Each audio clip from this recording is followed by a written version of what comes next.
이웃사랑, 인류 봉사. 효가 내 부모, 내 가족에 머문다면 효의 생명력은 매우 제한적이다.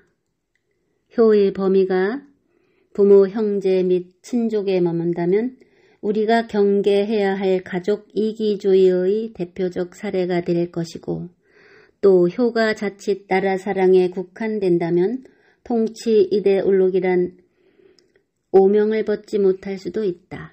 비록 역사 속에서 그런 오해를 불러일으킨 적도 있었지만 그것은 효 정신의 본래성을 잃은 것이다.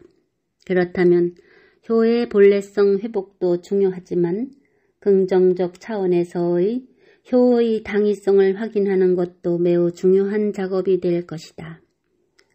맹자가 내 노인을 노인으로 섬겨서 남의 노인에게까지 미치며 내 어린이를 어린이로 사랑해서 남의 어린이에게까지 미친다면 천하를 손바닥에 놓고 움직일 수 있다라고 말하며 노인 공경과 어린이 사랑에 대한 확대된 의미로 자효를 풀어갔다. 자효에 대한 이러한 해석은 부모와 가족으로 제한되는 효의 범주를 확대한 것이다. 동양적 이상사회의 모델을 담고 있는 예기 예운 편의 내용도 같은 맥락이다. 이상사회인 대동사회에서는 사람들은 오로지 자기의 어버이만을 어버이로 섬기지 아니한다는 지적이 그것이다. 다시 말해 대동의 이상사회에서는 호라비, 과부, 고아, 독거노인이 모두 봉양을 받게 된다는 것이고, 고아와 독거노인을 불쌍히 여기고 장애를 가진 사람들에게 혜택이 돌아가게 한다는 것이다. 이 내용은 현대 복지사회의 흐름을 그대로 말하고 있는 것으로 동양적 효관념의 확대 차원에서 대단히 의미 있는 언급이 아닐 수 없다. 그래도 효를 이웃은 물론 인류 전반에 대한 사랑으로 해석한 것은 묵자가 아닐까 생각한다. 묵자는 육아의 사랑을 차별해라 비판하며 박애를 주장하였는데 거기서 묵자는 인류애로서 효를 강조한 것이다. 만약 모든 사람들이 서로 사랑하여 남을 사랑하기를 자신의 몸을 사랑하듯 한다면 어찌 불효하는 자가 있겠는가? 부형이나 군주 보기를 자기 자신과 같이 한다면 어찌 불효를 하겠는가? 어찌 자애롭지 않은 사람이 있겠는가? 아우와 자식과 신하 보기를 자기 자신과 같이 한다면 어찌 자애롭지 않게 행동하겠는가?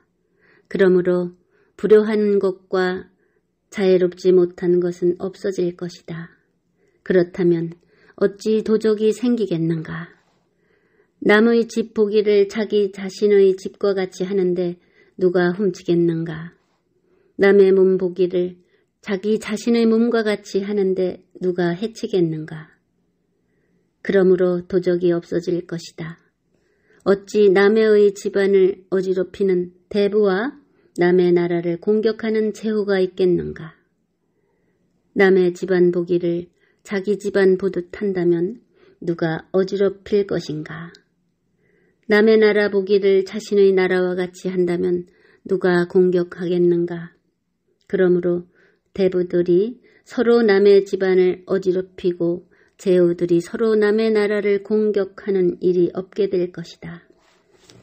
만약 세상 사람들이 서로 사랑한다면 나라와 나라는 서로 공격하지 않을 것이며 집안과 집안은 서로 어지럽히지 않을 것이며 도적은 없어지고 군주와 신하와 아버지와 자녀들이 모두 효성스럽고 자애로울 수 있을 것이다.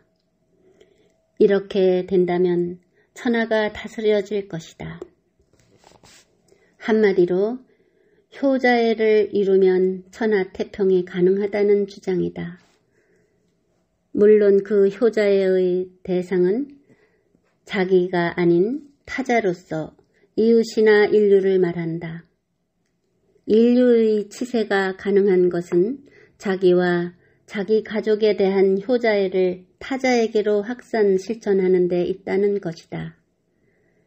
인류애의 실천이 천하 태평한 인류를 만들 수 있고 그 인류애는 효 실천을 통해 가능하다는 말인 것이다. 시청해 주셔서 감사합니다.